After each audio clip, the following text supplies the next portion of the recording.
What did that guy say? I don't know. That music was ripping. The phone number for Loveline is 1-800-LOVE-191. That's 1-800-LOVE-191. And now, here's Loveline with your hosts, Adam Carolla and Dr. Drew. Hey. What? Hey. Music. Oh, we're going? All right. Hey, turn that down, Mike. I didn't know. I thought that was still part of it. Hey, that's good sounding. Who's that, the Boss Stones? That's good stuff. Is that new? The intro? Yeah. I never heard it before. We may have heard make it new. We hear it yesterday, Mike? We just... Oh, as of tonight. I didn't know, because last night I was punched, I had the board punched into, like, easy listening or something. It was about 10 minutes behind the show, if you were listening. Anyway, hey, it's Loveline. I'm Carolla, Dr. Drew. Dr. Drew is board-certified physician, specialist. Phone number for Loveline, 1-800-LOVE-191. Tonight our guest is Ryder Strong. No, he's not a porn star. He's the star of Boy Meets World. We had him on the TV show. He's a delightful young lad. He's actually taping tonight or filming tonight or doing something tonight. And he should be here about a half hour or so. Did his dad have an interesting name, or are we just making fun of him? I said his dad's name was King Arthur Strong, and his brother's name is Shiloh. So it's Shiloh, King, and Ryder. It's the entire move. It's like a porn family. Huh. You know, I know I've mentioned this before, but you know what I love about the porn industry? The names? Yeah, but of course they're the stars' names and the actors' names. But the boom mic is named like Dick Schlongman and stuff like that. The gaffer. I swear to God, look at the credits on a porn movie. You got the gaffer's name like Bung Bungahole and stuff like that. And I think to myself, how much credit does Bung need for this project? And by the way, why not just leave the name off it? Right. You know what I mean? Right. If you're gonna, if people because know, maybe they develop a reputation within that industry. Hey, get Bung. Mr. Bungahole does amazing sound work. He's a genius, this Bungahole. Who are you? I'm Larry Bungahole. Oh, you're a son of Dick Bungahole? Yes, well, any friend of Dick Bungahole is a friend of ours. Come aboard. Yeah, I don't know why you need I don't know. Yeah, hey, Bungahole, get me another apple crate over here and some duct tape. Yeah, I don't know why everyone needs a fake name. I guess no one wants their... Oh, you know what I think it might be, actually? I always thought it was the shame aspect of it, meaning they didn't want their folks back in Iowa to, grab some at the local video store and see what their son... He said he was working on Seinfeld. Huh. But you know what I think it is? I think they're worried about government agencies.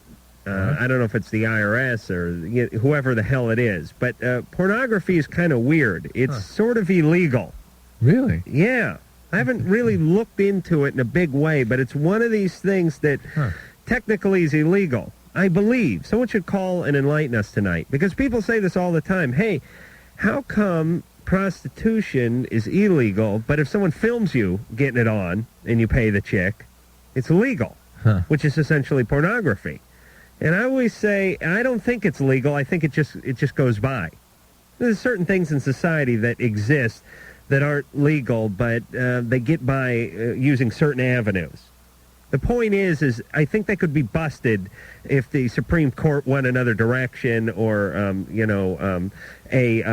conservative. They got another conservative guy up there on the bench or something like that. So I think people play it safe, and they don't want their real name used in case the whole S-House comes down. Interesting. Isn't that what Jim Morrison used to say? Anyway, someone calls and enlighten us about the law. One Take Carolla was on the set of the new Greg Araki film. Oh, really? Today, one doing take? His scene. Yes, one take. Is that one taking it up on the floor of the cutting room? I'm sure they just, rather than embarrass me by having me do it 15 different times, they probably just... Yeah, we can't do that this. That was spectacular, Adam. Okay. There wasn't any film in there, was there? No, I actually did two, but there were just two different ones. I did one looking that way and one looking that way. And took place in a junkyard, and I was an hour late. Oh, no. Because it was one of these things where I grew up around Sun Valley and, the junkyards out there. Thought you knew you were going. Thought I knew where I was going, and it's hell out there. And I was about an hour late. And I showed up. My call was 9 a.m. I showed up at 10 a.m. And immediately, someone panicking with a walkie-talkie I drove onto the lot. Look, we got to get him. Rush him through me. I got on the talkie. Should we bring him out? No, sir. Get him in the wardrobe and then bring him out. Okay, Adam's on his way. You sat there for 2 hours. About an hour and a half. Yeah. Before I filmed. Yeah. So I guess the big rush, and Drew and I have learned this from TV, is there must be some incubation period that we're not aware of that goes on in the television and movie industry. Apparently, you have to cure. That's what it is. So, meaning you couldn't just walk out of your apartment, walk onto the set and do your thing. No. You got to stew in your own frickin' juices for at least an hour and a half. It's a basting period, I believe. Simmering. Yeah, it's what do they saute? What do you do when you're going to make steaks on the barbecue the next day and you put marinate. You marinate. There's the marination period that Drew and I aren't aware of because we work in the real world. It's so we true. work in one of these places where No, but you're not talking about radio though. No, not radio. When we when we have when I was a carpenter, you showed up. The job started at 7, and you better have your bags on by 7, and that's when you went. Yeah. And that was that. And then you went until it was time to go about 3:30, and that was it again. Huh? And have the marination process down there. And you don't be late. You learn very quickly to be successful. You don't even be a minute late. Right. Here's what Drew and I have figured out in the business. There are so many coked up rap stars, bloated comedians, and pot-smoking quasi-celebrities and junkies in this haven't business. Worked in the real world, too. And people that haven't had a business. Right. They went from... wait till your father gets home doing voiceovers in the early 70s, straight on into a sitcom, into Hello Larry, and then it was into the Good Time Girls or the Sunshine Girls or whatever the hell that show is. The point is they haven't worked in the real world. When, hey, you show up at 7, you work, and that's it. You'll be there at 7. Yeah, if you're not there at 7, you lose your job. So there's a lot of wranglers, a lot of stuff like that, but the way they do it is they just play it safe. They just go, look, this guy's going to show up loaded with a couple of hookers. We're going to have to sober him up. We're going to have to wrestle the crack pipe away from his hand. We're going to have to give him some coffee and possibly a bath. That could take 2 to 3 hours. Then we're going to have to go over his material with him because Lord knows he won't be prepared. Right. We'll have to delouse him, shave him, and that's going to take about 3 hours. Yeah. Drew and I are not junkie comedians or rap artists, ladies and gentlemen. You book us for something, tell us when to be there, we'll be there, and that's when we'll start. Yeah. That being said, I only waited around for about an hour, which in movie or TV time is a rabbit's heartbeat. Yes. And everyone was very accommodating, very friendly. I saw Kathleen Robertson there. She used to be on Beverly Hills 90210 and had her on the TV, and now she's been going out with Greg Araki for a couple of years, I think, maybe a year now. Both on here, right? That's right. She was there. She's starring in this, and she was delightful. And one of the chicks from Trainspotting is in this, although I never saw Trainspotting, but I didn't say anything in that crowd because I wanted to appear hip. So it was delightful. Got everything in one take, and I was out of there by noon. Thank God I didn't get there at 9 o'clock. And off to the dentist office. And no, I just, I'm just slowly draining all of my life's vital fluids through a hole in my gum, Drew. My life and soul is seeping out through that hole. What'd you call that hole?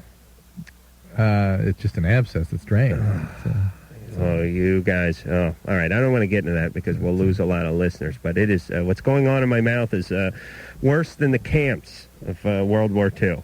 It really is. Amy.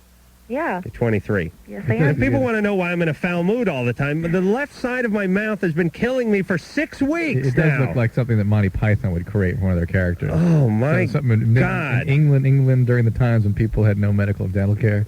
That's what your mouth looks like. You know, my problem is I have I know. dental care. Yeah. I was fine before the dentist. All right, Amy. Okay, well, my question is about multiple orgasms.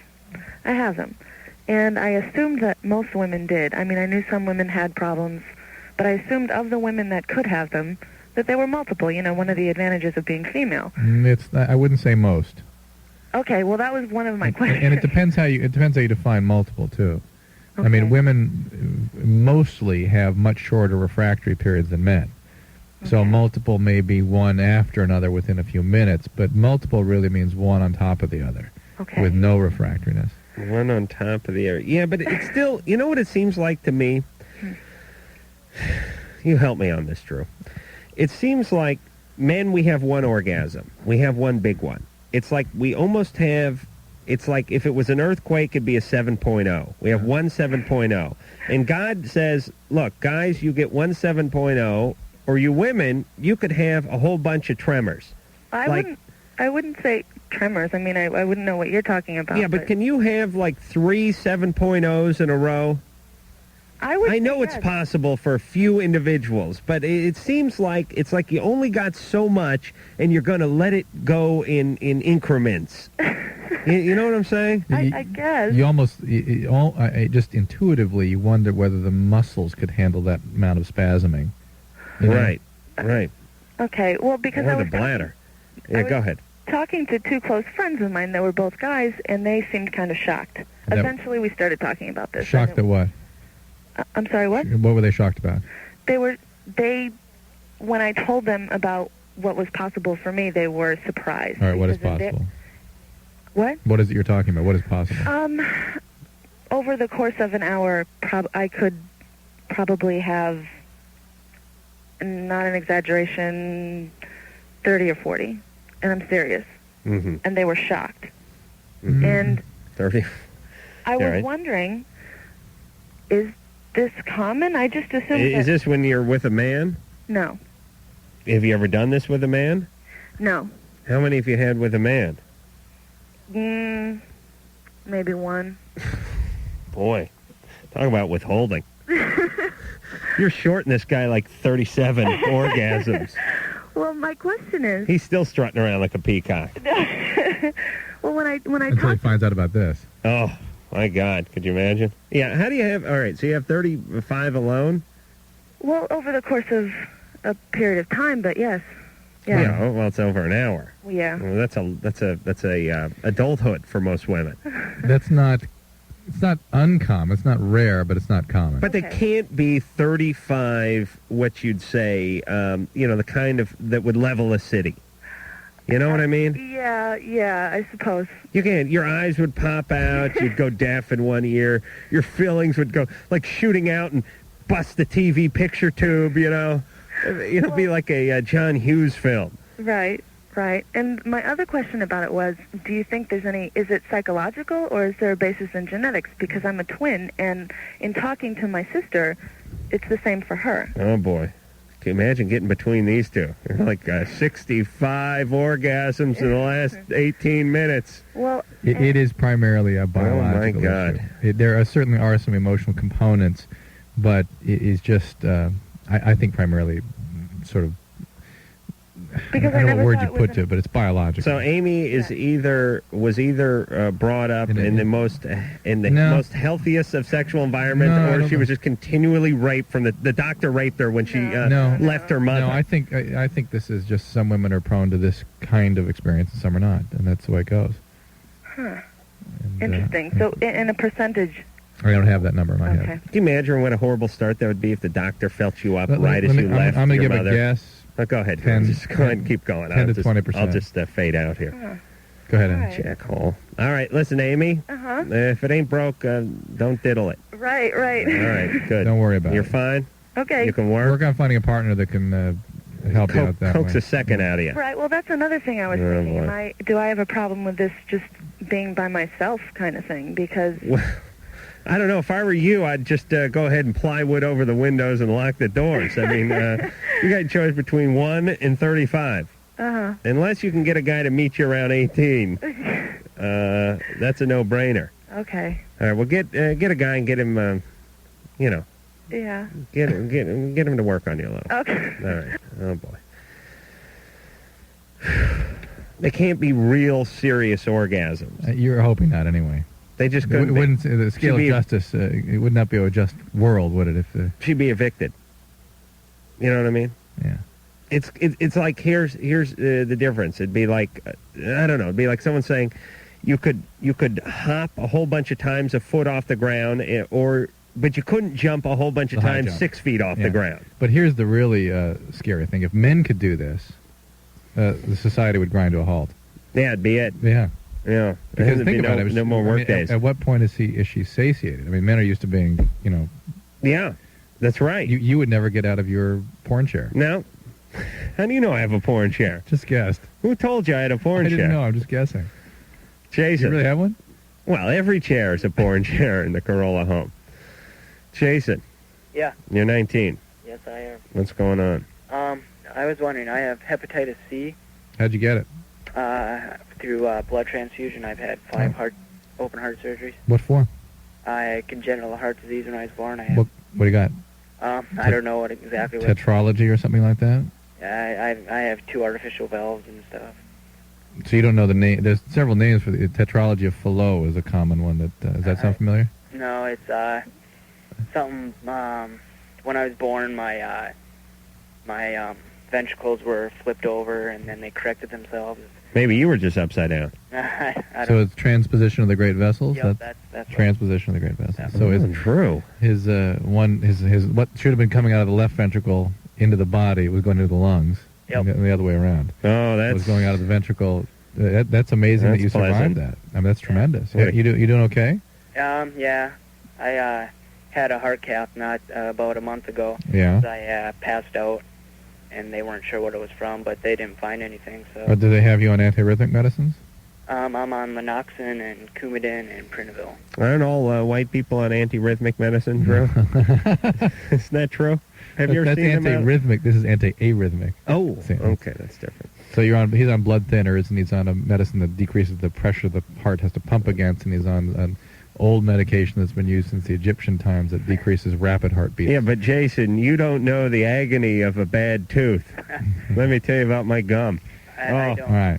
Oh, you haven't felt pain. I've never had a cavity. Here's the deal on That's hepatitis. right. Look at you. You're blessed. Hepatitis C is a story you'll be hearing more and more about. It's a virus, much like the AIDS virus, a retrovirus, and it causes a chronic hepatitis that can be quite serious. It's common and very common in IV drug users. It is probably sexually transmitted. There's some debate about that. And it's treatable, Jason. Yeah, You want interferon? I tried that this summer, and it didn't respond well with my blood levels, and so Your blood levels of what, Coumadin? yeah, because it would shoot the levels up. Your blood anticoagulation. Yeah. You're right. Well, That's what I love about Drew, by the way. All these other effing doctors, these love doctors, and these crappy broads that have been divorced 400 times, taking that... the doctor, ever since Dr. J dubbed himself Dr. J, it seems like it's been something that's been bandied about a little too loosely. Well, don't get me started on that. I've never spoken about that, but the whole doctor thing was a term of prestige that many other people sort of grabbed onto as a way of trying to share in that prestige. Well, the point about... And now I wouldn't want let to me call myself doctor. I'd call myself physician. Let me because just blow your horn for a second. The point is Drew knows his business, and people who haven't heard the show just assume that he's one of these other idiots who's on the air, one of these many copycat shows. Doctor, the feel-good doctor, the love doctor, the passion doctor's in the house. I hate that. Oh, you hate that. All right, shut up. All right, Jason? No, you all right? here's your question then. My question was that And by the way, there's a couple other antiviral therapies coming out with hepatitis. Was it a hepatologist treating you? yeah. A liver specialist? Well, Yeah. stay with it because I really do believe in the treatment of hepatitis C. You can get about very good response in about 30% of cases. All right. Anyway, my question was that I was wondering how, if I were to have oral sex, if that would transport the... If you were to have somebody perform that on you? Yes. Theoretically, I suspect highly unlikely. I mean, there's debate about hepatitis C being transmitted sexually. I am of the opinion that it is. I've seen cases where I'm clear that's what happened, but that was in continued sexual intercourse, intimate contact over long periods of time. So a single exposure in oral sex is certainly not likely to be a source of transmission, but it's a theoretic and a possible one. So you don't want to take that risk if you can possibly avoid it. And the only way really to protect someone against that would be a condom. Yeah, but Jason's got to go for the gusto at this stage in life. I mean, this guy's been through a lot. He's having open heart surgery like every Thursday. You know what I mean? Yeah. We should not deny this lad of oral sex. On the other hand, he needs to be on a cardiac monitor. Really? Could you imagine? He just passed out spontaneously. He needs a one quick question for him, real quick. Jason? Yeah. You ever had an electrophysiology study? Yes. And did they need to put you on anything? No. Have they talked about amiodarone or any of those medications for you? No. Okay, so they're not worried about you exerting yourself or anything like that? No, they're not. Jason? Yeah. You're okay to exert yourself? Well, I mean, I know, like, how far I can go and everything. And so have you asked your cardiologist about sexual activity? A little bit. I think you ought to ask really explicitly. Yeah, but he's known the guy since he was 4.5, you know. But he's a doctor. And that's all the more reason why not to talk to him about this. Not a dentist, just because you have all this acrimony, animosity towards the dentist. And let me tell you something. It doesn't take a whole lot of energy to get a Hummer drill. Here's how much energy it takes. Oh, yeah. Yeah.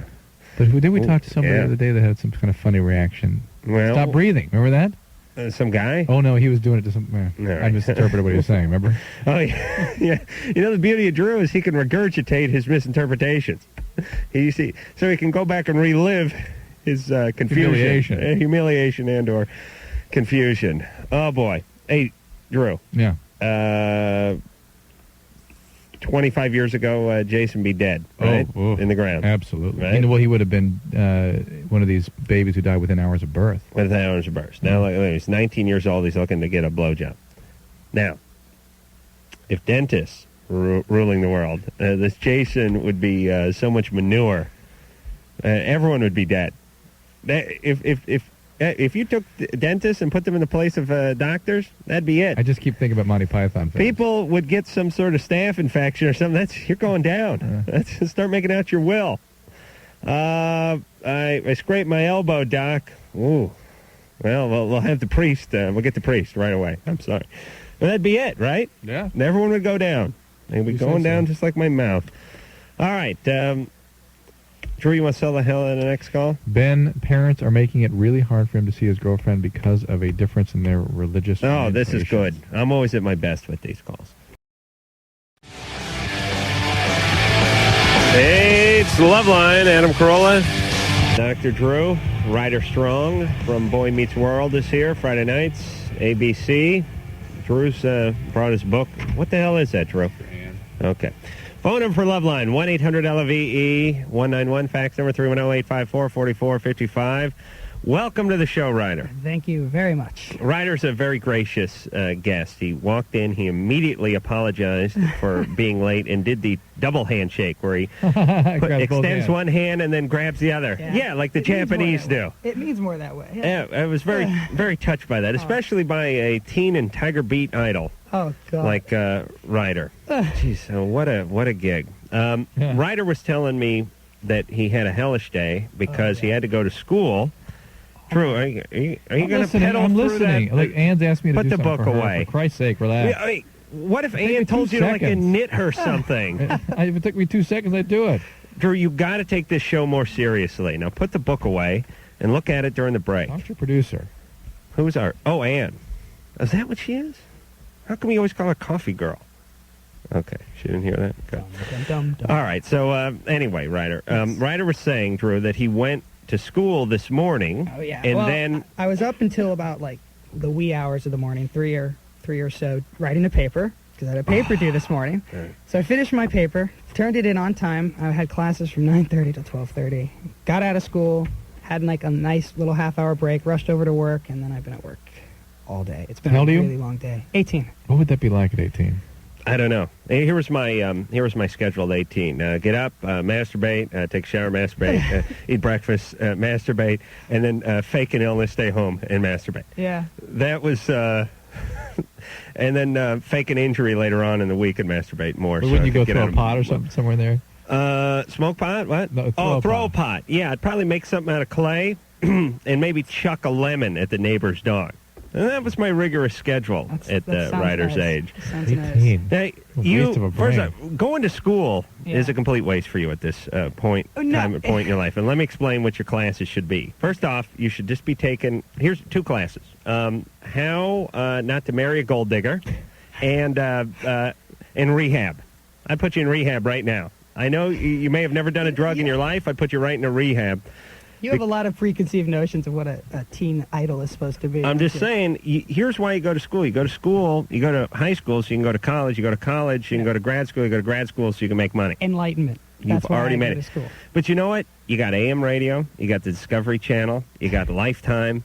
Seriously, think about this for just 1 second. I know, Drew. Don't butt in with your crap for a second. But I mean, you lose the value of life if your life doesn't mean anything. If you don't have any. Listen, you have a tutor, right? No, not anymore. I mean, I did through high school. I had 3 teachers on the set. So you're sitting in some trailer with the air conditioning on, but, eating cheese logs and having some guy who couldn't cut it at L.A. Unified tell you about the French-Indian War. Let me tell you about my teacher. My teacher through high school taught the Shah of Iran's son for like 8 years. He's a genius. He speaks 7 languages. Wow. He is amazing, absolutely amazing. And then I had 3 very amazing teachers. So the all Shah of Iran. Plus, I had regular school that I had to attend whenever I had a week off. So I was going to regular school, getting all the work that all the other students were doing. I had to do it within 3 hours every day with these teachers. It's probably more intense. I learned better on a one-on-one basis. See, to me, it sounds just awesome. It was a dream come true. I mean, we were able to sit there and, if I had a question that, when you're in a classroom of 30 kids, if you're in a classroom of 30 kids, you can't raise your hand and say, let's read that poem one more time and talk about it a little more because everyone else, everyone else might not want to do that. You get the crap beat out of you. Well, there you go. But I was able to sit there with my teacher and for 3 hours sit on one poem if we wanted to during literature. Oh, my God. It was wonderful. Wait, what was that last class? It was wonderful. Reading. No. I don't read. I didn't Quite have a stretch for you. I went to North Hollywood. I took ceramics, driver's ed ceramics, and then I faked the injury, went home and masturbated. So that was my high school career. But you're happy now. Everything I've learned from watching the History Channel, the Discovery Channel, and AM those radio. are great channels. Let's agree that it doesn't matter so much the road to where you arrive, but that you get there. Yes. This is a good point. And that you develop your mind along the way. Yes. And that you share a understanding and appreciation of the human experience. And that each of us gets to that point. And you get to that point however you get there. In different ways. Now, chances are higher that you're going to get there going the Roger Strong route than the Adam Carolla route. Right. Okay? And I don't think I could have done it the Adam Carolla route at all. My head doesn't work like that. Neither does mine. Well, it wasn't. And that's a compliment for you. I mean, okay. That you can trap information like that without the structure of education. But here's what I'm saying, which is on a serious note, which is interesting, which is when I was 18, and certainly when you were 18, Drew. Did they have street lights and everything, sewage? Well, they had a guy that walked around and light the street. Yeah, they have to go light gas lighter. Yeah. When we were your age. It was pretty much go to school or schlep over to the library, or when you went home, you just watch like cartoons. Gilligan's Island reruns. And Bewitched reruns. But you can get on the internet, you can get on the computer. I mean, hell, these kids 5, 6, 8 years old, they're sitting on the computer pulling up crap all day long. You can fill your time a lot. My kids started when they were 2. Between 120 channels of cable and the internet and the computer and this whole business and CD-ROMs and everything, I mean, you can really get an education. You can gain access to and probably accumulate information, but I'll tell you what, there's a big difference between information, knowledge, and education. Because education is about causing your brain to work a certain way. And this is where we missed out on this in this country. It's about learning to read critically. It's about being able to think critically and independently and be able to analyze, look at things, and judge things and assess them. Not just to be able to tell you what the dates were in the Civil War. So much of the internet caters just to boredom. It's not necessarily education. Or information that could be utilized towards education. We lost 400,000 listeners just there. All right. All right, go ahead. Ben? Yeah. Hey, we lost Ben. Ben's gone too. No, I'm not gone. All right, what's going on? No, first rider, I was homeschooled also for about 3 years, and I thought it sucked. Because Socially, it probably yeah. would be a problem. yeah, that's exactly it. Well, I was going to work, so I had a social life. I agree. Homeschooling can suck. It can get really. I met I did homeschooling for about a year and a half, and I met a lot of homeschooling kids that, just not really great social skills. What's going on there, Ben? Yeah. I met this girlfriend through actually therapy, and we've been going out. Which is a no-no, right? No, well, actually, it helps her, and it's been helping me. It's with doctor's permission. All right. Really? Prescribed you abroad? That's great. Is that over the counter? No. Well, how'd you meet her in therapy? Group therapy. Wow. Still, that's a It no-no. sounds like the no-no beginnings usually. of codependency. Well, it's an enmeshment, yeah. All right, so anyway, go ahead. It's a rescue operation rather than a... Oh, listen, let's not crap all over the guy's new relationship. What's going on there, Ben? And when it was time, we've been going out for about 3 months, and then she met my parents. And she's a Wicca turned atheist, and I'm Jewish. And my parents are like, you can't go out with her. You can't, no way. You can't. You're going to be kicked out of the family. Because it's in my grandfather's will that if you date someone non-Jewish, then you're out of the family. If you date somebody non-Jewish. If you marry, but my parents say, oh, date, marry, same thing. So your grandpa put that in his will? Yeah. The no shikses clause? I'm going to ask an interesting question about Grandpa. Was he in Europe during the Second World War? Yes. He survived Auschwitz. It is amazing. People I've met, families of survivors of concentration camps, will have these very rigid requirements in terms of remaining faithful to the Judaic I think that's tradition. probably some connection between being annihilated and Not being annihilated. Well, right, having your family not annihilated. Though my grandfather, although he's not my blood grandfather, survived that whole But the concentration camp, was he in a concentration camp? No, everyone. Hold on, Ben. Everyone, his whole family was essentially. Ben's grandfather lived through a concentration. All right, but you can still be pissed, Drew. Well, close your eyes and picture your wife and your kids in a concentration camp. I can't even do it. Close your eyes. Yeah, no. All right, there. You're still pissed. There you go. That's my point. Okay, you done? Okay. I love doing that to Drew. All right, so Ben, did he leave you any money, or just this? Not yet. It's for when we get married.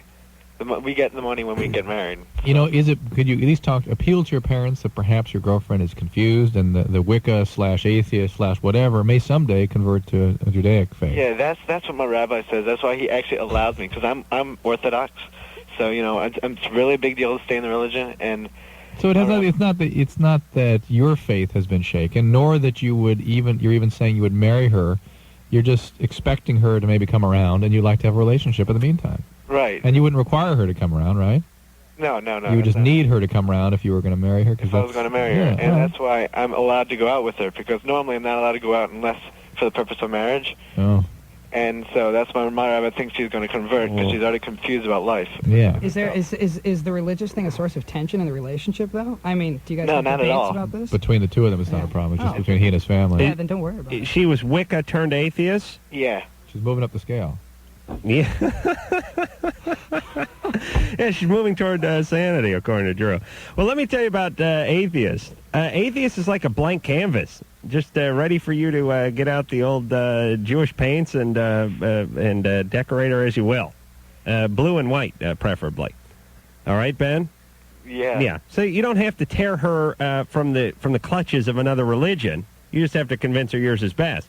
And yeah, but my parents, they don't want her to convert. They don't want me to go out with her in the first place. They want you to have somebody who's ethnically Jewish, huh? Right, and I've tried Was to go... that in the will, too?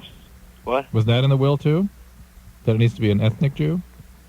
What do you mean? Is it? Well, meaning that it has to be a familial lineage through the female. Yeah. That is specified by your grandpa's will? Yeah. Oh, boy.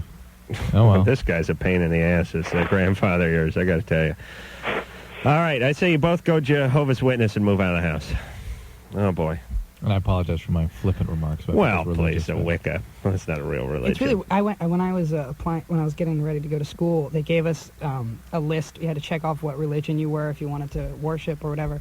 And it was like 2 pages long of religions that you could check, and just so many religions that I had never even heard of before. Well, there were probably 3 to begin with, and then a whole bunch of people got pissed off. And Right. Religion is such The a PC thing. sensitive issue that we could just make up our own right here. And if all 3 of us had windbreakers made up, we could get it. We could get a box on that entrance form. I'll bet. Okay, Drew's back to his book, by the way, which means Can you believe that we get paid the same amount to do this show, Ryder? No, I that can't. doesn't seem fair, does it? No. It doesn't. Look at him. He sits there and spends his time He could be reading. sleeping right now. You don't know.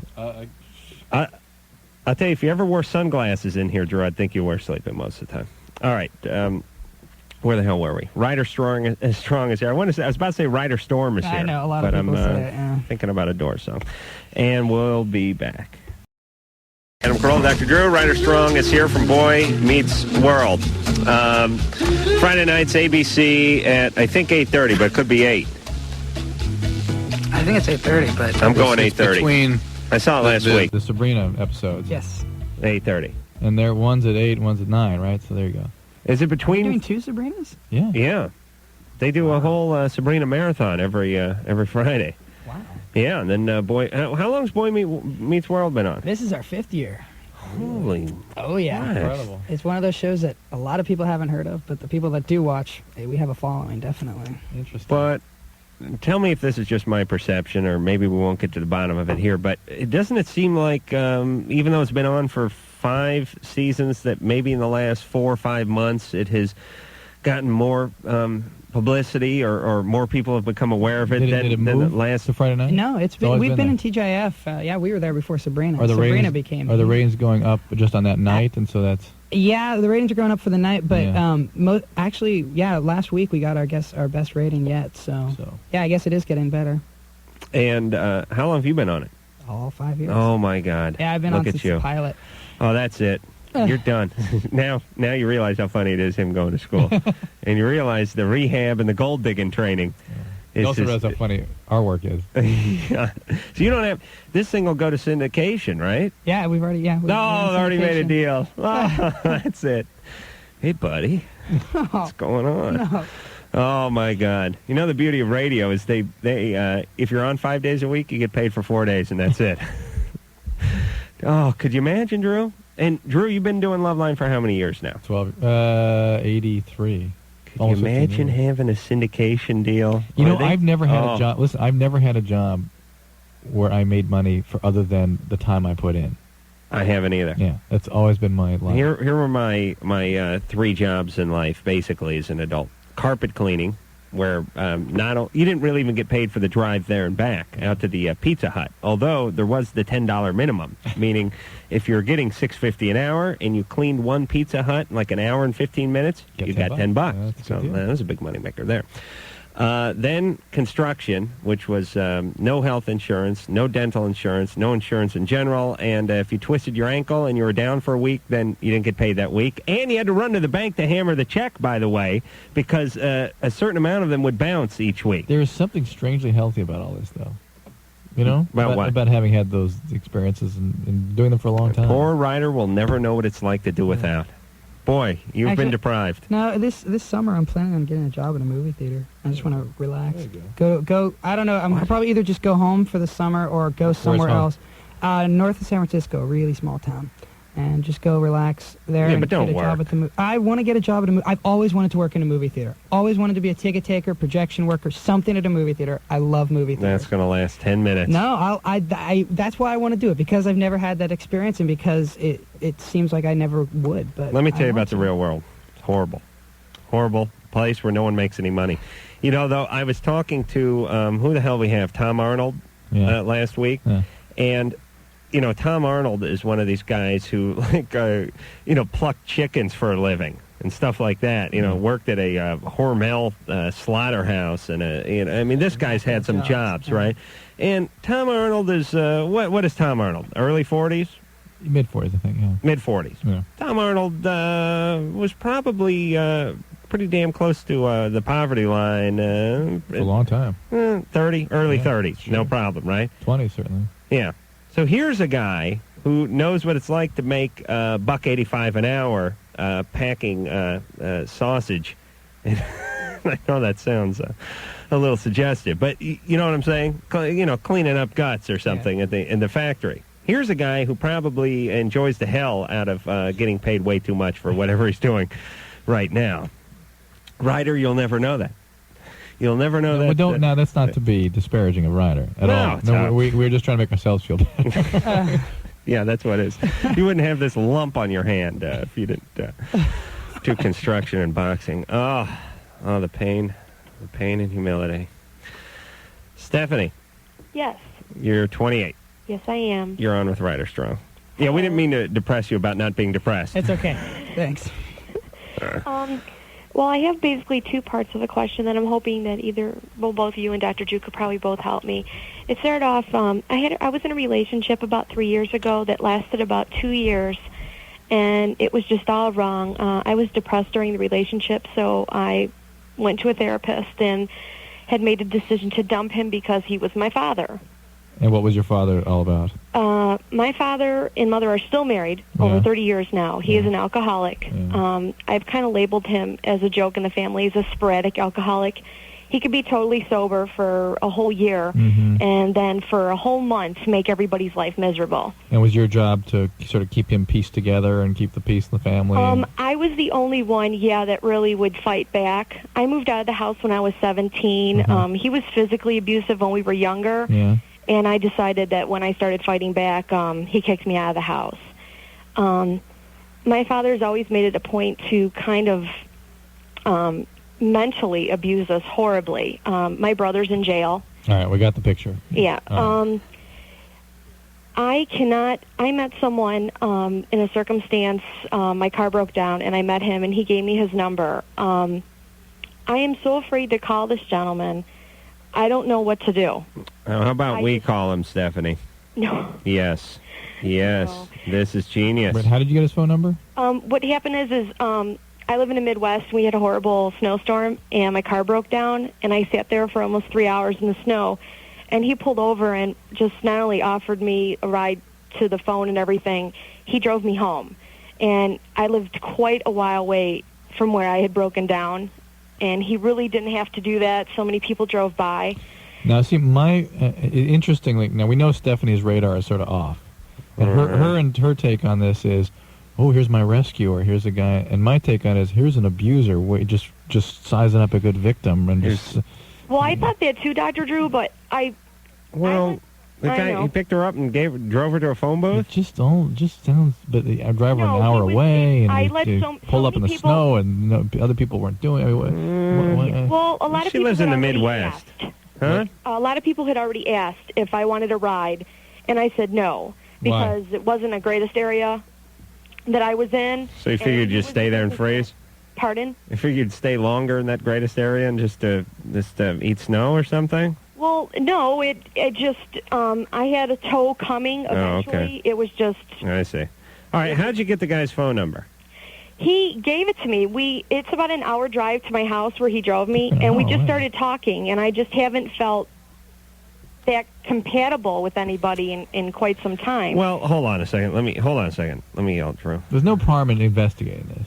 That's for sure. Listen, guy's driving down the road. He sees an attractive woman. He picks her up. They start talking. I mean, how do people meet people? All right. Would you feel better if they were at a single spot? Because of her history, it's like a maiden in distress, and to him, it could be a weakness. She could be a weak person, and because these people that are in situations where they've been victimized. Well, no, you're right, Ryder, and Drew's right that her antenna's a little bent. So the fact that she's attracted to this guy means he's trouble, right? Theoretically, and most people's take on this whole thing would be, "Ooh, I met this guy. I'm going to have to be really careful with this." Yeah, but you drive an hour. Yeah, but her thing is, I'm really attracted to this guy. I've got to call him. Hold on, Mike, shut Drew's mic off for a second. He's spilling out of control over here.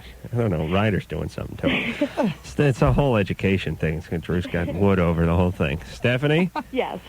All right. Now, you're 28 years old. Yes. You've been with a few men in your day. Well, see, just quiet down and listen. Can't you get would you shush up? You've been with one guy? 2. Okay. Serious relationships. Here's my point. You've been around guys enough. You couldn't get a vibe off this guy at all? You know what I'm saying? Well, I mean, I drive with someone an hour in the car. I know who they are by that hour. I know whether I ever want to see them again in that hour. That's enough for me. Yes. That's not enough for you? No, it is. I do want to see him again. I just don't feel... I mean, I'm out of the dating thing. I don't know how soon I'm supposed to call. I gave him my number. He hasn't called me. All right. Well, that's it. You gave him your number. So why don't you wait? If he's a true victimizer, he'll call in the next 48 hours. Okay. All right. Don't bother calling him. Yeah. Just be careful, Drew wanted to say. Drew, you want to write something down? You got like a scratch pad or something? I'll be his translator. Yeah. What do you want? Write it. What? Oh, he's doing it more. Come on, don't. Drew is just cracking his own ass up tonight. You're catching Drew in a very rare, punchy moment, Ryder. I hope you know that. That's wonderful. This is a rare treat for you. Most guests get to see Drew. Drew's like one of these Bond villains who slouches way back in the chair. You know what you need? You need a cat on your lap, that pat like a cane. And Dr. Evil. Yeah, we got a long finger, and we could turn your chair around, and we could just see like a cigar or a pipe or something sticking out from the side of it. All right. He would need his own theme music, too. Oh, hey, it's on. All right, just in time to go to break. Ryder Strong from Boy Meets World is here. ABC Friday nights, 8:30, and we will be back after this. Loveline. Ryder Strong is here tonight from Boy Meets World. 5th season. ABC, 8:30, Friday night. Sandwiched in between the animatronic cats, ladies and gentlemen. Dr. Drew's here as well. I'm Adam Carolla. This is Loveline, and we'll be back in 10 seconds. This is Loveline on radio station. KROQ-FM, Pasadena, Los Angeles. The world famous K-Rock.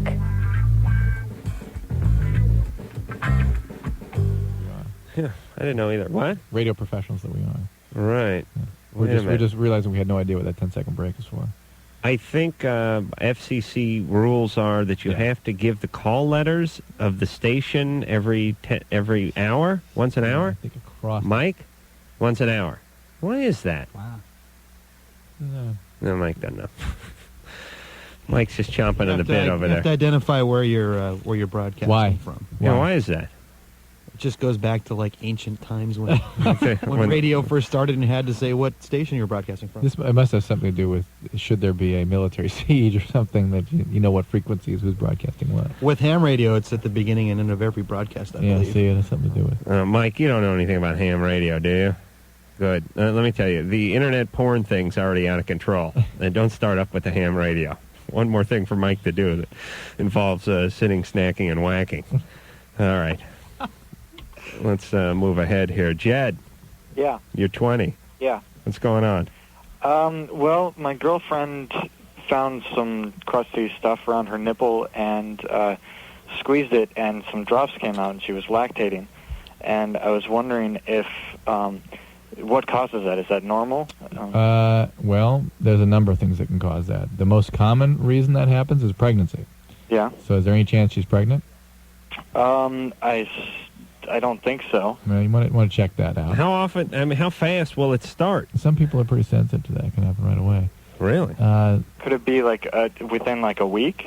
That would be awfully unlikely, but I suppose it's possible. Okay. Stimulation of the breast can sometimes cause it in some women. The next most common category that I see it from is medication. Mm-hmm. Shiny medication? She just got off birth control. Not birth control pills, typically. So the next thing would be pituitary tumors, thyroid problems, endocrine problems. Okay. And it's something that should be evaluated. How about women with large breasts? Are they more prone to this? I don't know. Because you've seen these movies. Could this ever happen to a guy? Yeah, guy. It happens to guys from medication. Means he's gay, though. Tumors. Why, does anything happen like that? No. No. It could, but it's just not as likely with a guy. Correct. So it doesn't necessarily mean something's wrong, but it should be checked up. Correct. Jed?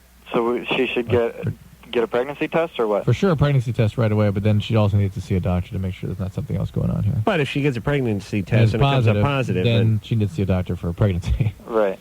But, okay. all right. Also, just another quick thing. I heard a couple places that if you have athlete's foot, you can cure it by urinating on it, like in the shower or something. That's true, but you have to have someone else urinate on it. That's the part they don't tell you. I've heard. You got to get one of your buddies from the lacrosse team. I've heard of remedies like that, but in this day and age, you can just go get some Mycotin cream or Lotrimin AF, and it's over with. Okay. Right. Here's the other thing, Jed. Yeah. If you get a mosquito bite, you could rub swamp mud on it, or you could go down and get some plants. I heard it prevents it more than actually kills it or something. Oh, really? So you have to be on like a urine maintenance Right, thing. right. Like, so you do it every time you take a shower or something.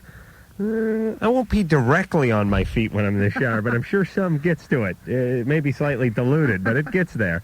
There's no way I can take a shower without urinating. It's that warm water, man. Yeah, I mean... Well, that's the age and the prostate, too. Yeah. You could catheterize me and flush my system and put me on a saltine diet for a week. If I got in a shower, I'd be whizzing immediately. I start warming the thing up, I start whizzing. The real dilemma comes during the bath. It's like, oh, boy. Well, I'm going to drain it soon. Might as well go. I've lost dogs. You have to let go of yourself long enough to do that. No, you know, I had a friend in high school that lived in a sort of, wasn't really a separate back house, but his room was plenty far away from the bathroom. Were all of your friends banished from the family?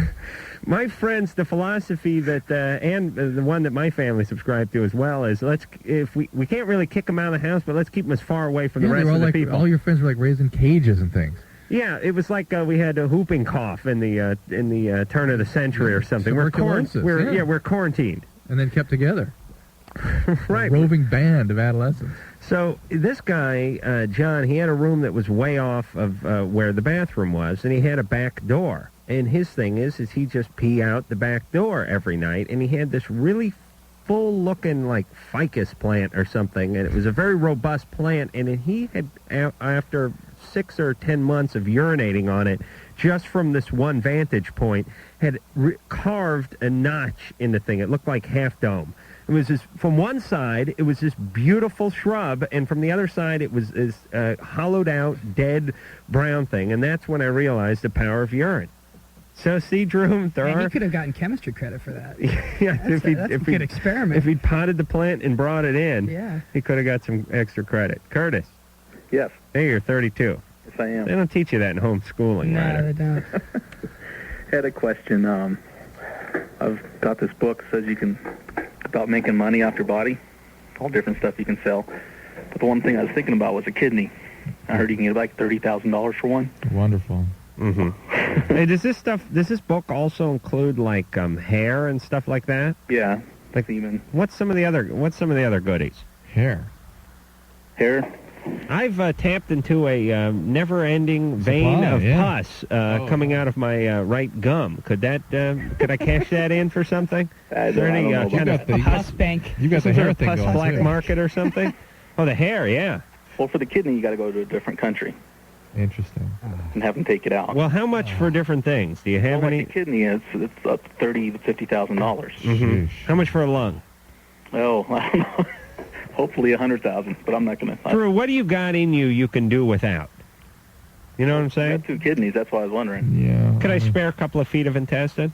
Yeah. I could? Yep. Well, how much? If I'm sitting, would they sell it by the lineal foot or the board foot? I don't think anybody transplants that. No, they don't do that. Well, what else?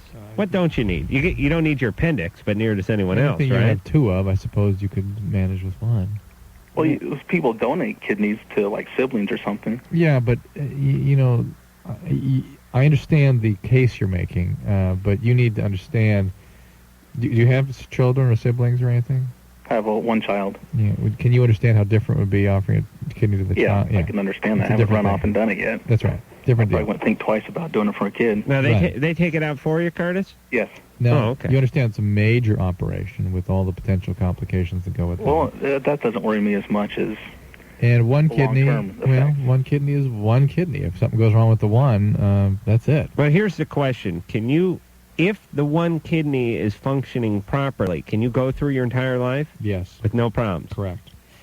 I really can't imagine putting a price on something like that, though. I mean, Well, you're residual boy over No, there. you know Curtis what? works in the real world. He needs the bread, right, Oh, Curtis? but, I mean, that's horrifying, though. Well, I mean, I also, I'm going to check this out, but you can get $5,000 for donating your corpse, Oh, really? like a cadaver or something. What do you mean? you can't get $5,000. What do you mean you're going to check this out? $5,000. What do you mean? Well, I haven't bought the book yet. I just sit in the bookstore and read it. But what do you mean you're going to check it out? You mean something you... I'm really going to pursue the cadaver. Are you contemplating hurting yourself?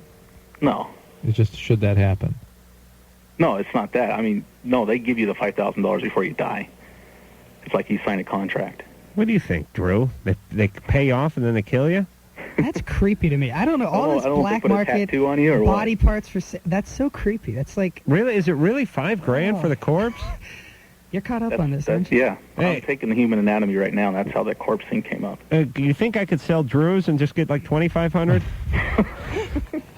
Wow, this is pretty awesome. Well, think about I it. also heard one time in Vegas that people were actually stealing kidneys. Yeah, it's wives' an tale. urban legend. Yeah. Since when did a wives' tale become an urban legend? That's the same thing, right?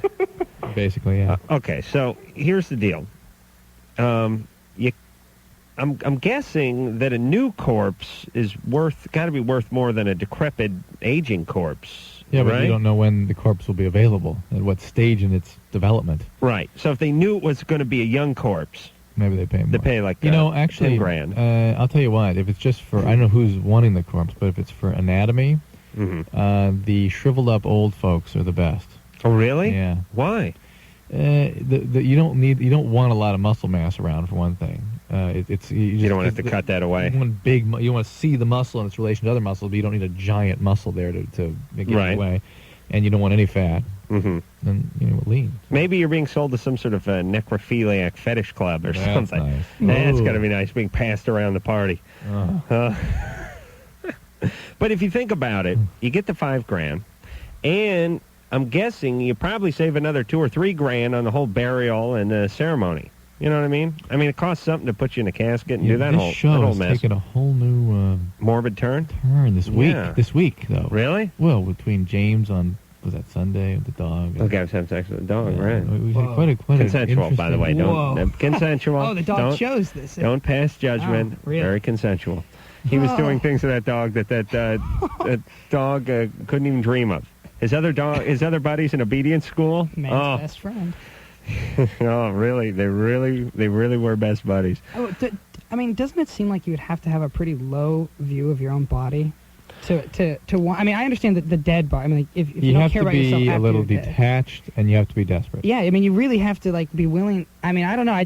There is something normal or sort of innate in humans in terms of them desiring to retain the sanctity of their body after death. Yeah. No, but not. Well, I'm not he's talking talking more about the like, kidney. I mean, after death, I And that understand like too. donating. I mean, when you get And your that driver's license. too, all the time. again, there's a certain degree of sort of grandiose denial there. You know, I'll just go get my kidney out. Yeah. So what? Well, Yeah. But it seems like, I mean, can you imagine? I mean, what if he took the position of saying, you know, like, would he sell his kid's kidney? No, he loves his kid. So why doesn't he care about himself in the same way? That's the point. Well, who knows? We'd have to know more about him for sure. Well, one thing we know is he's hard up for cash. Yeah. And that gets a lot of people to do a lot of things. And look at it this way. I'll just play devil's advocate. There's a lot of guys who'll do things like they'll go to Saudi Arabia and put out oil well fires because someone says, listen, we'll pay you $1,000 a week or $5,000 a week, and they go and do it, and the thing blows up and they lose an arm. But they do it for the money. And this is another one of those things that people do when they need money badly and they're willing to take a risk. I don't know how much different it is than being a firefighter or, you know, being a cop even, if you think about it. All right. Lana. Hello? Hi, guys. I love it. Rather than agree with me, Drew just goes, yeah. All right. Let's get on with it. Let's go. Yeah, I think it's about time Ryder was told how adorable he is. He's a stone fox, this boy.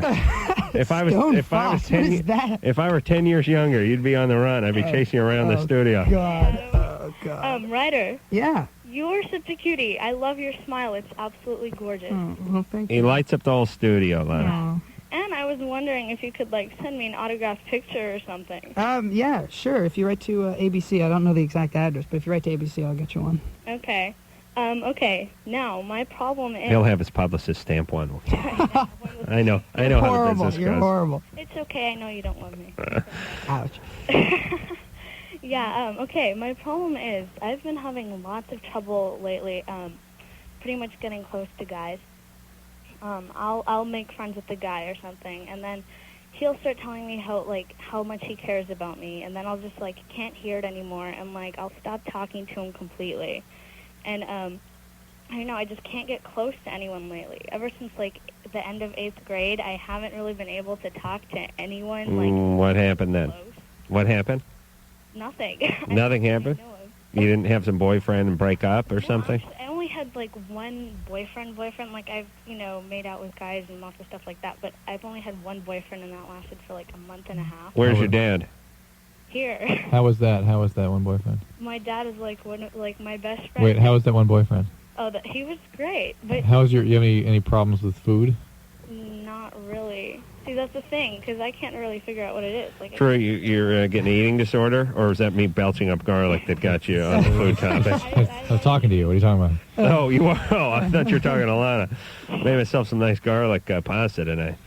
Yeah, I've never had an eating disorder. Actually, like, I can eat and I don't really gain weight. I don't really care about that. Yeah, I'm just wondering if you sort of you're still developing, I suspect, as a separate individual, and at that stage, it's sometimes very threatening to go out and make new connections with your peers.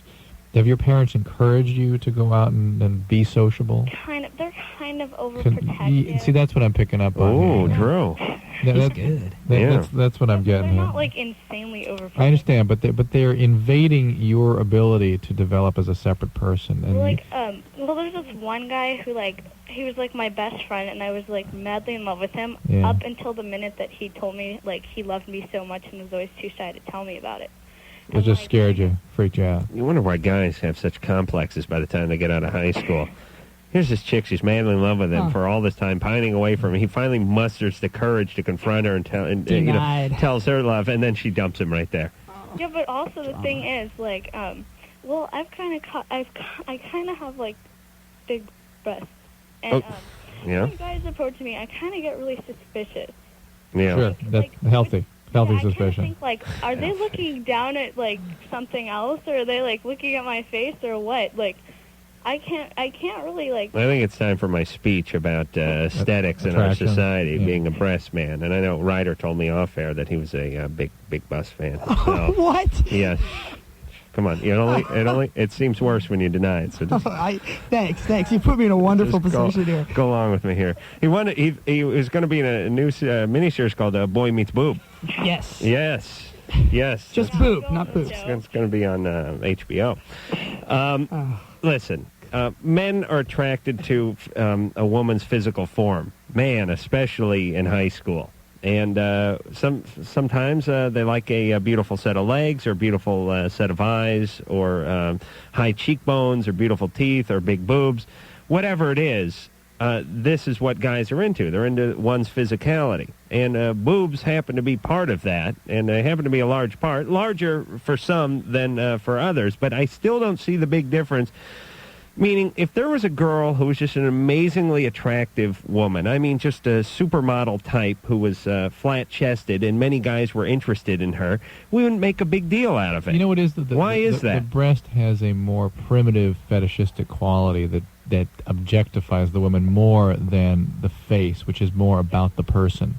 But you know how it is at school? Like, okay. So ugly people are evil? I see. That too. No. Thank you, Drew. Okay. Say a girl with big boobs goes to school in a covered-up tank top, and a girl who's completely flat wears one that's, like, down to her belly button. Right. People will call the one with the big boobs, like, loose and slutty because... That's a common thing, and you don't worry. Yeah, but by the same token, if you take a guy who's works out and pumps iron all day long, and he shows up at school in the tank top, he just becomes some sort of big macho egomaniac. And if you take a guy with an average build, like who's on the swim team or something, he's wearing a tank top, it's no big deal. It's a hot day. Yeah. So, you know, that applies for just about everybody. All right, but here, let's get back to your ability to connect with your peers. And let me just give you maybe a piece of advice. That is to really develop some independence from your parents and understand that they are impairing your ability to function because of their anxiety and over-involved posture with you. And one of the things you can do is develop some close relationship with friends and use them as a support base to work from in order to begin stretching and risking in relationship. Right. That's enough, Drew. She's 16. Everyone goes through an awkward period. Call us in 5 years if it's not better. Although I won't be hosting the show. Brian. No doubt. You're 24. Yeah, there's a question for Dr. Drew. Auctioning Drew's corpse off in about 45 minutes here. So. Oh, good. Kind of just in time then. Right. I have a question. I'm really trying to stop drinking, and I've got a brand new penis on it, barely used. Everybody, come on. What do you get? What do you hear? Right, go ahead. I've got about 30 days of sobriety right now. Yeah. But I'm wondering if there's any type of medication or a pill that a person could take that, if I should drink alcohol, would make me very sick. I've heard rumors of something like this. Well, no, of course. What was that antibiotic you put me on last week, Drew? I think that'll do it. Some antibiotics will do that. Flagyl. I didn't put you on that one. That's one that will do that. But there is something called antabuse that will make you actually violently, Antabuse? and possibly life-threatening sickness from it. Well, alcohol is possibly life-threatening. Well, look, but for me, understand so- that taking a pill is not going to do anything for your alcoholism except create an element of structure that helps protect you against impulsivity. Exactly. If you want to use alcohol, you're just not going to take your antabuse on that day. And I know plenty of alcoholics that tempt fate and drink on antabuse anyway, and potentially die. I mean, their life is in harm's way. If you are serious, Would they? Why would they make something that was that effective? 10% are don't create the byproduct. 10% can drink on it. And so every alcoholic with their denial systems assume I'm the one. But if you're on antabuse and you take a beer, or let's say you have a martini, you can get dangerously ill. How long before that? I mean, could you drink the 6-pack, or would you start immediately? Within a half hour, an hour, I think you're pretty sick. It's pretty quick. Okay. But that is not the treatment for alcoholism, right? No, I know. I am doing. I'm in AA. All right. I'm attending some counseling and things like that. But the thing is, I sit there and I see I could just have a beer right now, but I just would like to know that if I do even have that, I'm going to be on the floor vomiting like a dog. That is that sort of treatment situation is a circumstance in which I would be mildly in favor of taking antabuse. So if it's not likely you're going to give in to impulse, and you're not relying on it as a form of treatment, you're just using it as an element of structure in the larger sphere of your treatment structure, then that's a good idea. Right. Antabuse. Right, and one more thing, if I can say, I've been listening to the show since, it's going on at least 10, 12 years. Wow. Dr. Drew, you really have helped out a lot of people. I know sometimes you come in and you kind of wonder, but it's one of the first times I've spoken to you, and it's been about 3 years since I've called in, but really want to say thank you a lot for the great job you're doing, and Adam, you're the best host by far, so you guys keep up the good work, and I really appreciate it. Good luck. Congratulations on your month. Thanks. Okay. Thanks, Brian. All right, Ryder Strong is here from Boy Meets Boob, and Friday nights, ABC, 8:30. Is that his experience tonight? True. Where's that hi-hat when you need it? And we'll be back. True holding that cough until the mic heated up. Nice. Phone number for Loveline, 1-800-LOVE-191. Ryder Strong is here from Boy Meets World. All part of the TGIF weekend or day or weekly wrap-up. Friday night? Friday night? Yeah. There's no TGIF Saturday. No.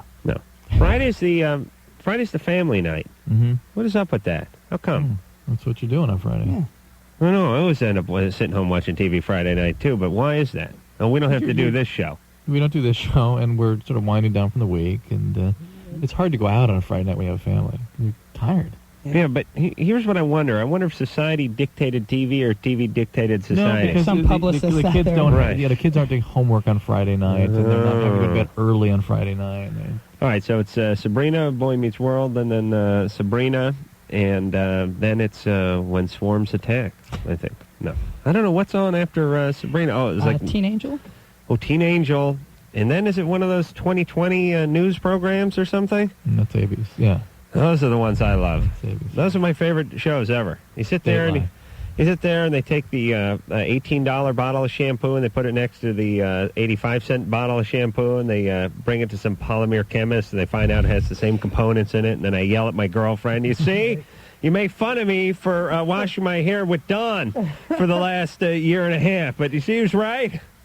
Wow. All right. Jessica.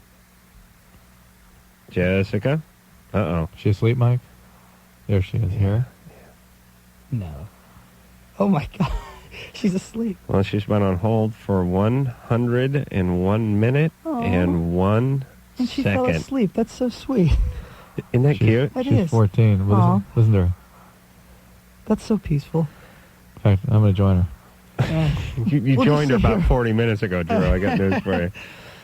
All right, Mike, why don't you give her the a Periscope or something? Oh, that's so embarrassing. Is that a cow? That's embarrassing. Jessica? Oh, She's out. She is out. It's amazing, though, because we can hear her voice.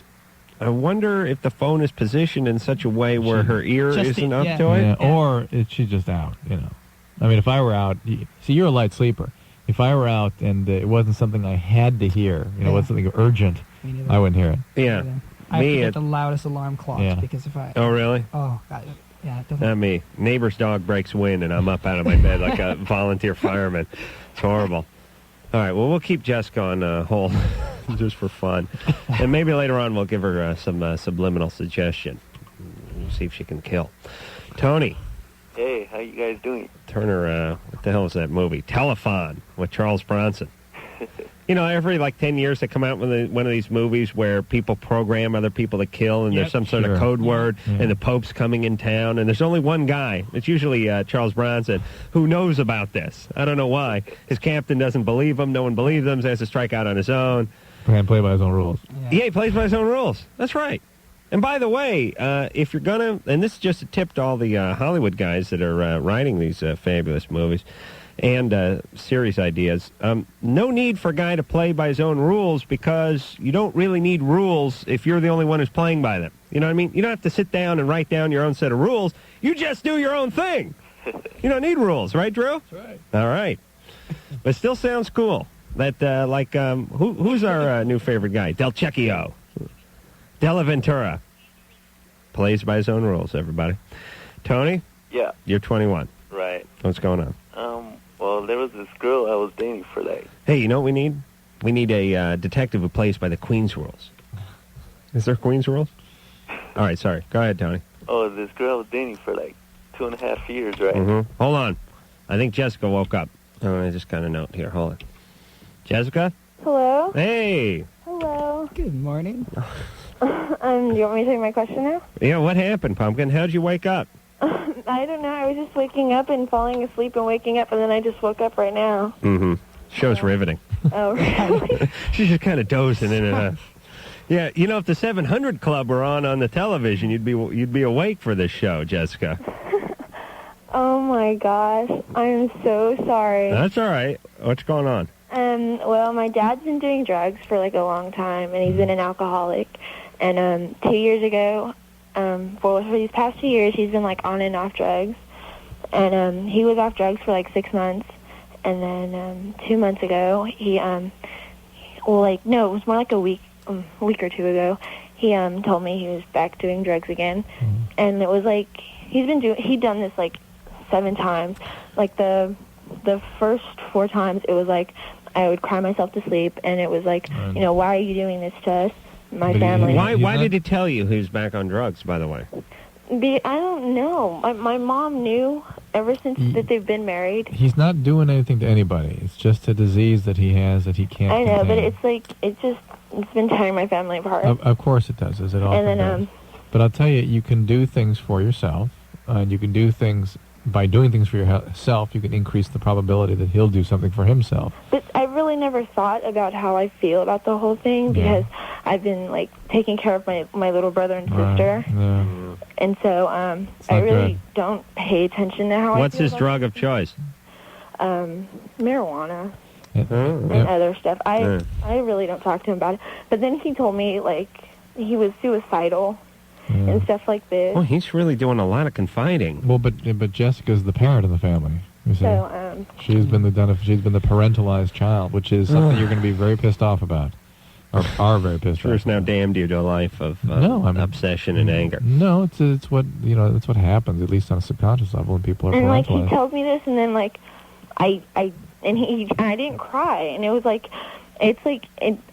have no respect for him anymore, and I don't even want him to hug me. I can't even. Sometimes I don't even want him around. And where's your mom? My mom, I talk to her a lot more, and I depend a lot more on my mom than I. Are they together? Yeah, they're still together after all this, because my mom just has stuck by him. But my mom, she always says, he's going to get kicked out of the house. We're going to get divorced. And she said this a while for ago. years. Does she go to Al-Anon? No. She needs to go to Al-Anon. You need to go with your mom to some Al-Anon meetings, and you need to go to Alateen for yourself. Jessica, That's what you need. And if that's what's going to make you better, and that's what will increase the possibility of him getting better. It often happens that when the family members start changing themselves in a positive direction, the addict, in order not to get rejected and abandoned, has to get better too. And they start seeing that, and they get their act together all of a sudden.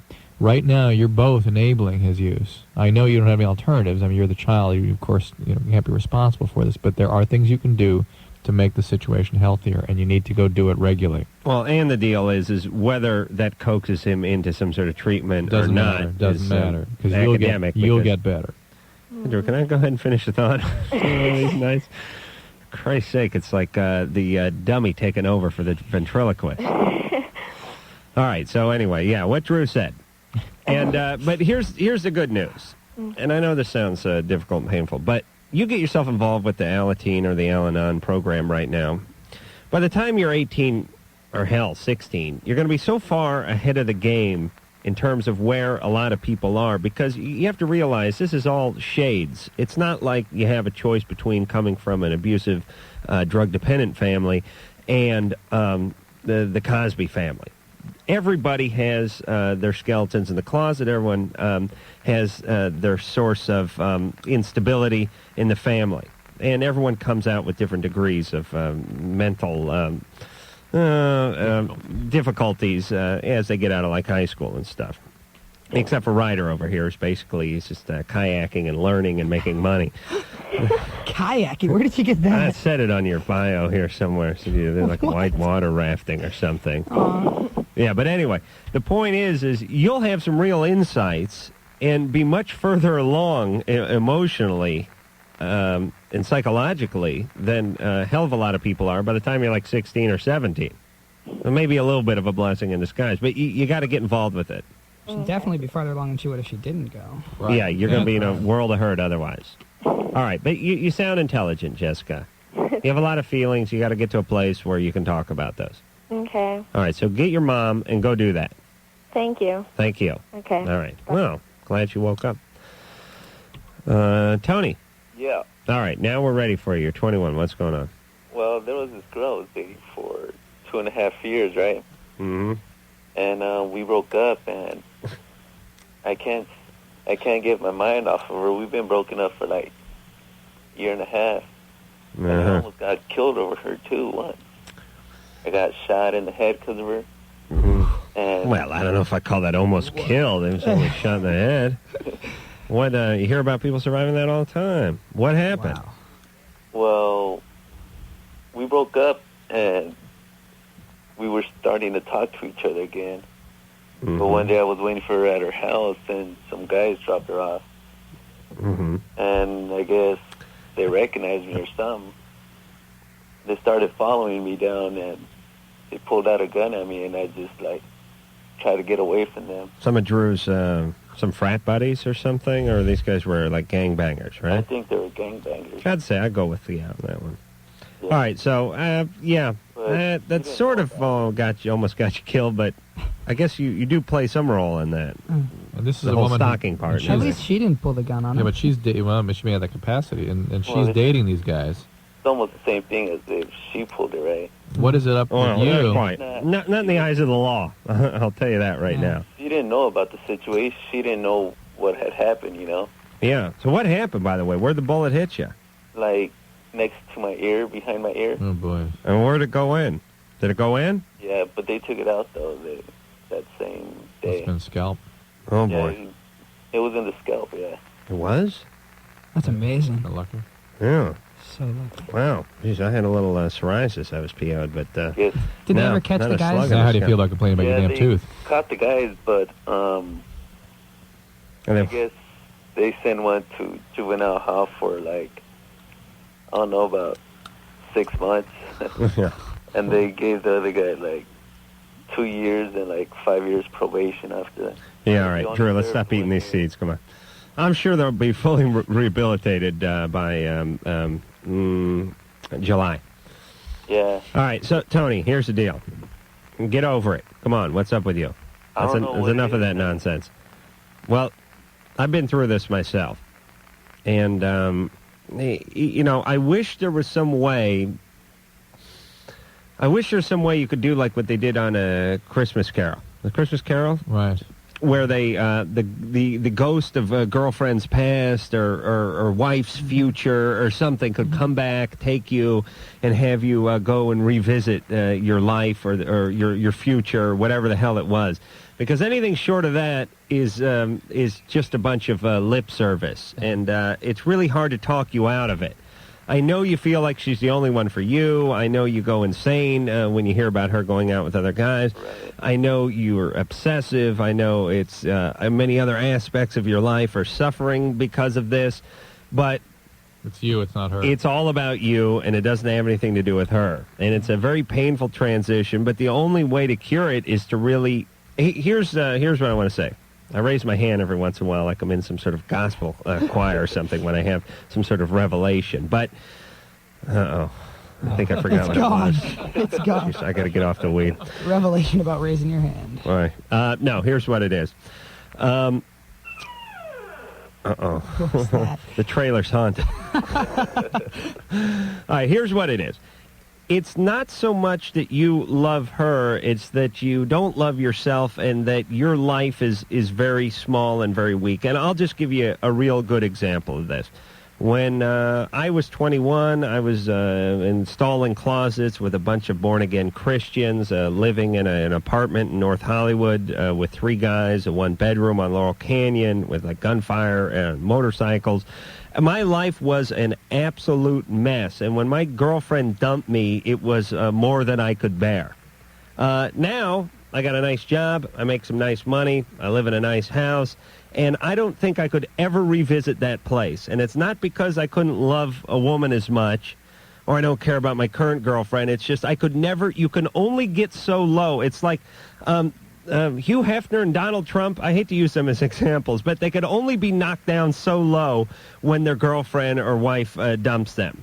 Right. Because of so much else that they've brought and created around their life. You know what I'm saying? Right. But I've tried doing all kinds of stuff too, like going to school and all that. Working. Yeah, but it's not about some sort of 3-month plan or anything. It's just about a general life thing. It's about doing more of what you want to do, getting better. Maybe needs to hear this is a sick relationship, right? And if you can't get over it by engaging in your life, then you need treatment. Yeah, you got to help yourself. She's not going to help you. And by the way, getting a bullet lodged in your scalp, that's enough for me. Yeah, she's obviously not hanging around the greatest people. No, and it's been a year and a half. Tony, use your strength, muster it, and get over it. We'll be back. Hey, Loveline, Ryder Strong is here from Boy Meets World. Friday nights, ABC, 8:30, part of the TGIF lineup. I'm glad we moved away from the Boy Meets Food. Yeah, that's nice. Saying you're young, but later on you're going to need those gigs, and this could be one of them. And this could be a pay-per-view type thing. Boy Meets World nights. The funniest thing ever is when we had what the hell's her name from Baywatch? Pamela Anderson. Well, we had her, but no, Donna, no, not her. No, what's her name? Alexandra Paul. Oh. Had Alexandra Paul on from Baywatch, and she's a real sweetheart, by the way. Yeah. I banned her from the show, and then she's been on 5 times since then, and we're currently in love. Yeah. But anyway, she came on the show, and I was talking to her about David Hasselhoff, who I've personally never met. Sure, he must have done the show at some point, hasn't he? No, never met him. Wow. Everyone has nothing but great things to say about the guy, and I said, why is this guy working? Because I know he has a piece of Baywatch. He's, executive producer, some nonsense, and the things, what this guy makes off of just in Japan, probably enough is enough to keep all of us busy counting money for the rest of our lives. I said, why does this guy continue to work as much as he works? And Alexander, with a very straight face, looked at me and said, it's not about the money, it's about the artistic endeavor. He loves the work, he loves the artistic expression. I said, honey, I got a show called Baywatch Nights, where basically this guy chased Sasquatch in Speedos down the pier. Please, don't care about artistic license. Integrity. Yeah, go paint if that's what you're interested in, and spare us the Baywatch Nights, please. I never had a guest crack me up that hard. Have you, Drew? Artistic. And then you come right, oh, please. So, anyway, everyone says he's a nice guy, but man, the second I get enough money in my bank account, that's it for me. I'm gone. I am going to sit somewhere and not write my memoirs. Sit in a mountaintop. Yes. I would do the radio. Yeah. This I enjoy, but I don't think I would do anything else. Would you, Drew? I mean, Well, what if you felt as much about Baywatch, producing Baywatch, as you do about radio? I mean, who knows how people like expressing themselves? Baywatch Nights is not a form of expression. It really isn't. All right. Rebecca. Yes. You're 19. Yeah. What's going on there? Well, I was with a guy for this Valentine's Day. It'll be 3 years. Mm-hmm. And he's 15 years older than me. He's 35 as of Friday, and he's probably listening. So you were 16, he was 30? Yeah, he was 34. 30, just turned 33 when we got together. Wait a minute. How old is he now? 35, He just turned 35. Oh, he just turned 35. You've been together for 3 years. Yeah, So he's just turning 32 when you met him. yeah. Okay. And she was 16. You were just turning 16. I was just turning Did you move in with him, or are you living with him? We had a good relationship for the first year and a half. Mm-hmm. And then he made the comment that he didn't feel he was in love with me anymore. Because So I left. your big teeth came in and you were a new person. I don't know. Oh. I left and I moved back east and I got pregnant. By And somebody- I came back home to him. By somebody else. Yeah. No, by she somebody else. stole a vial of his sperm before she left her. Please. Okay, well, that was a big issue with us, and I know it was a big mistake. And I had my son, and he was there when I had my son. All right, hold on a second. Hold on. Gambling time. Oh, yeah. It is time to gamble. Yes. Ryder, dig into that big, fat residual wallet of yours and pull out a dollar, please. I don't have a dollar bill. Oh, you just have hundreds? I have a 20, but I don't have a dollar bill. Look at this. I'm going to roll you out in that parking lot, Ryder. Look at this one. 18. You might have a wad of 20s at 18. I was 18. You know what I pulled out of my pocket? Lint and someone else's condom. This is a big issue for you, isn't it? Yeah, it really is. Come on, I need a dollar. I'm going to gamble on you. Is that your publicist over there? Yeah, we'll put it in a buck. Come on. I got someone to support Earn me some here. of that money he's paying you. Bring a dollar in here, please. Oh. Come here. They babysit. Come on, bring that dollar in. All right, that's there's my beautiful. dollar. All right, now we got a sweet pot going. What are we for the year, Engineer Mike? I believe I'm up on Drew.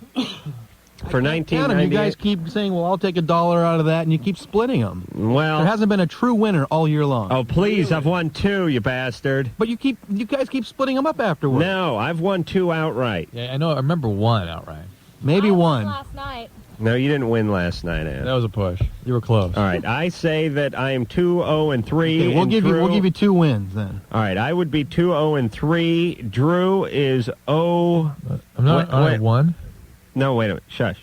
You're 0-2-3. We got like 3 ties. We're not going gonna count the ties, though. 0-0-1. All right, so let's forget about that. I'm up on Drew, 2-0 for 98. Oh, what were we talking about? Rebecca. Guy's got a mind like a steel trap, this kid. Huh? We're scanning the screen. I'm looking at the screen. I can't find the name. All right, Rebecca. And don't do any mushrooms. Not that I have. Not that I remember doing it. All right, Rebecca is 19. She's had pregnancy all over the place. The main thing is she was... 32-year-old guy was kind of... When she was 16. Yes. Okay. Mesh relationship. So who wants to go first? We're gambling on her. I know. We're going on her pass. I know the game. You know the game? I know Wow. the game. What do you do? Listen to the show? Uh-huh. Wow. I love this show. Amazing. All right, go ahead. It's an honor to be here. Oh, well, we're flattered to have you. I'm going to have to say, I'm not going to go with abuse. I'm going to say completely absent father, gone entirely, and really, really bad relationship with the mother. Either she had a boyfriend that she didn't like, that Rebecca didn't like, or something bad relationship with the mother. But I would definitely say completely gone. No father whatsoever. Okay, and Ryder's earnings will be going to the March of Dimes Foundation if he wins, because I'll strangle him if he walks out with more money. All right, that's a pretty solid bet. Drew? Reasonable. Oh, me? Yeah, very good. Overtly abusive. Dad and the chaotic relationship with Mom, and maybe Uncle Lou touched her in strange ways. Mm-hmm. Does the name have to be Lou, or No. is it just the somebody close to the proverbial family have to be Lou. Uncle Lou? Got to her, but not overt sexual abuse, but touching and that kind of thing. Okay. Well, it definitely stems from Dad. You guys have covered physical abuse and Go for alcoholic. absenteeism. Yeah. Alcoholic? Yeah. I smell a stepdad in here somewhere. Sure. I also think that Rebecca may be in some kind of huge denial, and maybe we'll never get it out of her. This is an interesting bet, too. I'll say real dad gone, did some drinking, stepdad came around, but we won't get her to cop to any actual abuse other than she just didn't get along with her stepdad. All right, that's what I'm going with. Rebecca? I'm here. What happened, baby? Okay, well, you guys are pretty much right about everything. Uh-uh. I've never met my real father. When I tried to get a hold of him when I was 8, he hung up on me. My mom's been with a guy for 10 years. I've been out on my own since I was 12. Mm-hmm. Okay, so, yes, Uncle Lou's touched me. Yes. All of the above, okay? Hold on. His name wasn't Lou, was it? What? His name wasn't Lou, was it? No, it wasn't Lou. All right, well, wait a minute. It's We got to gotta be worth triple. We gotta tally up this money here for just 1 second, Rebecca. Okay. You were touched, which does give the edge to Drew. Oh, but the absent father. I mean, Well, everyone knew completely that. gone father. Well, that's I mean, it pretty was- good. That's pretty good. But I think we all called Dad being out of there. Yeah, but she called and he hung up. I mean, that's pretty strong. Well, that's pretty absent. But Drew, you called Dad not being there, and so did I. I think the only difference is the touching part. Who touched you, by the way? Well, it's happened quite a few times. I don't care to... Was it a family member? Quite a few. Mom's boyfriends, a few of my uncles. Oh, uncles. Oh, Yeah. All right. We got to give Drew the Uncle Lou $3. All right. Wow. You'll be getting a big fat check in the mail tomorrow from Buena Vista or something, so don't worry. All right. So, Rebecca, we're sorry to hear that.